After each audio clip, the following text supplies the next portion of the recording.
Imaginez-vous parcourant votre marché local. Au coin de la rue, vous apercevez une pizzeria. Vous faites quelques pas et vous décidez d'entrer. En poussant la porte, l'odeur du feu de bois et des ingrédients frais vient vous envahir. Face à vous, le pizzaiolo prépare avec soin une magnifique margarita, cuite à la perfection. Eh bien, il y a quelques milliers d'années en arrière, la margarita, c'était nous. Se retrouver poursuivi par des bêtes sauvages pouvait constituer une partie normale de notre journée. Et durant cette période, la moindre erreur pouvait potentiellement nous changer en casse-croûte. Le monde moderne, aussi décrié soit-il, nous offre pour la majorité d'entre nous une vie bien plus tranquille. Et j'en suis d'ailleurs ravi. Nous avons accès à presque toutes les connaissances de l'humanité depuis notre téléphone, nous pouvons faire nos courses sur internet, et par-dessus tout, je peux me préparer un bon café en moins de 2 minutes depuis chez moi. Techniquement, nous pourrions presque vivre sans sortir de chez nous. Toutes ces options peuvent clairement constituer une incitation à rester constamment dans notre zone de confort. Et si je peux vivre à l'intérieur de cette zone sans problème, alors pourquoi m'exposer à l'inconfort? Est-ce même d'une quelconque utilité? Eh bien, il semble qu'il y ait un problème. Personnellement, plus je passe de temps à l'intérieur de ma zone de confort, moins celle-ci est intéressante. Je perds peu à peu mon enthousiasme et mon entrain, et je n'ai plus vraiment envie de faire quoi que ce soit. A l'inverse, les périodes où je me suis forcé à me changer représentent mes meilleurs souvenirs. Lorsque j'ai publié ma première vidéo sur YouTube, j'étais euphorique. Et pourtant, on était très loin de ce qui se faisait de mieux sur la plateforme. Dans cette vidéo, je vais vous partager ce que j'ai appris ces dernières années sur la zone de confort, ainsi qu'une méthode concrète et facilement applicable pour étendre celle-ci, éviter les sombres malheurs de la léthargie et expérimenter pleinement cette existence. Lorsque j'étais en première année à la fac de psychologie, j'ai été surpris de découvrir que la zone de confort n'est pas simplement un concept flou de développement personnel. Mais il existe une vraie définition psychologique. La zone de confort fait référence à un état mental où une personne se sent en sécurité, à l'aise et compétente dans ses activités et interactions. C'est un état où les défis et les risques sont minimaux, ce qui peut entraîner un niveau de performance constant.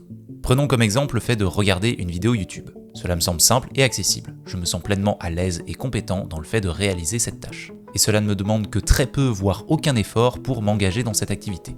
Qu'en est-il de méditer ?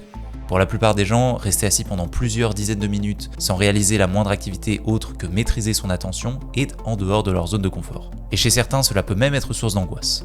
Chaque activité est évaluée selon différents critères et est placée à l'intérieur ou plus ou moins à l'extérieur de cette zone. Le plus en dehors se trouve une activité, plus la résistance mentale associée sera forte pour s'engager dans l'activité en question. Et c'est là que les choses deviennent intéressantes. Après 2 semaines de méditation quotidienne, je me sens plus calme et apaisé.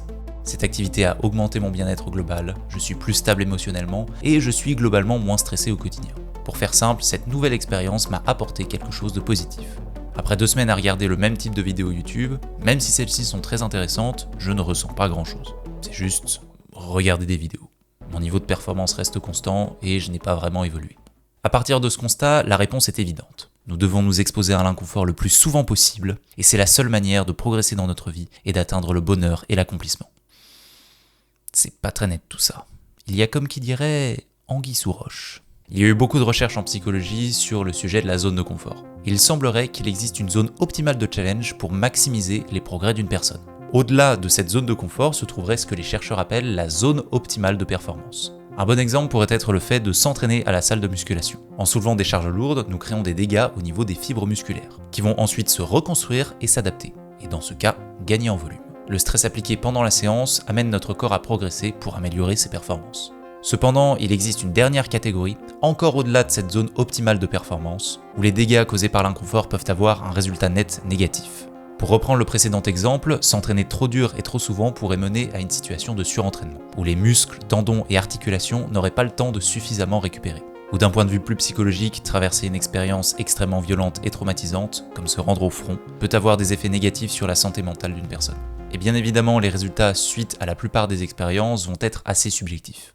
Ok, c'est bien joli tout ça, mais concrètement, sur quels critères devrions-nous nous baser pour choisir nos actions et expérimenter un maximum de progrès ? Car simplement agir selon la zone de confort semble peu cohérent.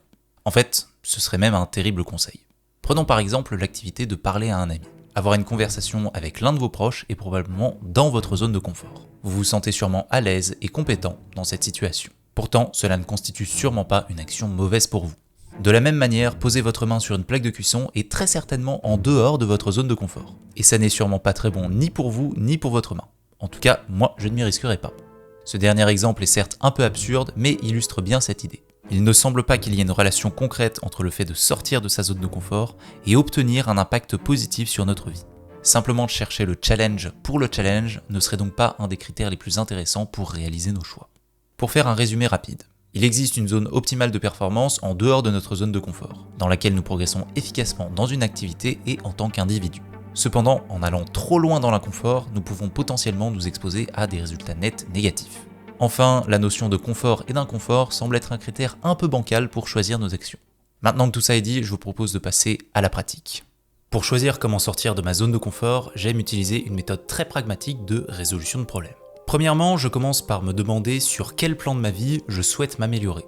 Les grands domaines courants sont la santé, les relations et le travail. Dans ces domaines, quels sont les objectifs que vous aimeriez atteindre? Est-ce que vous sentez un manque dans un domaine plus que les autres? L'idée, c'est de faire un peu le point sur vos objectifs du moment et sur les problèmes que vous souhaiteriez résoudre. Une fois que nous avons identifié un problème, 2 stratégies majeures s'offrent à nous.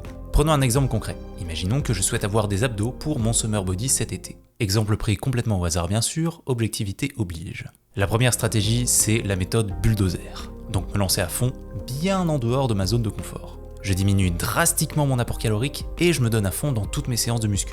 Je ne vais pas vous mentir, cette stratégie est très séduisante. Il y a un côté un petit peu seul contre tous, c'est cool, c'est épique, et en plus de ça, ça peut être très efficace.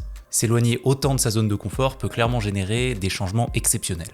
Grâce à sa plasticité, le cerveau est capable de s'adapter dans énormément d'environnements. Et ce genre de situation nouvelle peut être l'occasion de changer complètement de perspective. Et à ce titre, je pense que c'est une stratégie tout à fait envisageable. Après, bien entendu, je vous invite à prendre des risques calculés lorsque vous vous lancez avec cette méthode. Pour ça, vous pouvez par exemple vous poser ces 3 questions. Quelle est la pire chose qui puisse arriver si cela devait tourner mal suite à votre passage à l'action? Quelles sont les conséquences néfastes qui pourraient advenir? Quelles actions devrez-vous entreprendre si jamais le pire se produisait? Y a-t-il un moyen de retourner dans votre situation d'origine? Si les conséquences néfastes adviennent, pendant combien de temps vont-elles agir? Il y aura encore beaucoup de nuances à apporter sur un tel sujet, mais je pense que ces questions sont un bon point de départ pour savoir si oui ou non vous lancer hors de votre zone de confort avec la méthode bulldozer est une bonne idée. Pour être honnête, c'est la stratégie que j'utilise le moins. En général, je préfère la seconde méthode d'élargissement de la zone de confort. En me basant sur mon objectif et sur le problème que je souhaite résoudre, je mets en place une série d'actions au niveau d'un confort croissant. L'idée est d'accomplir de manière régulière une action juste au-delà de ma zone de confort, et à force de pratique, cette zone va s'étendre et venir englober cette action. Je vais ainsi pouvoir passer à la suivante, et ainsi de suite. Pour mon summer body, une première action pourrait être de réduire d'100 mon apport calorique. Au bout de 2 semaines, commençant à m'habituer, je pourrais éventuellement envisager d'ajouter une séance d'abdominaux le dimanche. Et nous pouvons ainsi augmenter graduellement si nous le souhaitons. Un peu à la manière d'un jeu vidéo, je ne commence pas par m'attaquer au boss de niveau 50, je me ferai simplement massacrer. À la place, je commence par apprivoiser le poulet de niveau 1. Je peux ainsi gagner en expérience et monter les niveaux, au même titre que ma zone de confort s'étend. Dans un monde où le confort est de plus en plus présent et accessible, avoir la capacité à s'exposer et à vivre des situations inconfortables peut être une compétence de plus en plus rare, mais aussi de plus en plus précieuse. Je pense que, au-delà de l'aspect accomplissement personnel que cela procure, savoir étendre sa zone de confort, même à travers de petites actions, nous permet de nous rapprocher de la version la plus authentique de nous-mêmes. En élargissant nos perspectives au-delà de la recherche, de la sécurité et du confort, nous devenons les architectes de notre propre réalité. Si vous souhaitez étendre votre zone de confort et faire face au challenge avec confiance, j'ai réalisé une vidéo partageant un état d'esprit surpuissant pour développer une confiance en soi solide et durable. Sur ce, merci d'avoir regardé cette vidéo, je vous dis à la prochaine.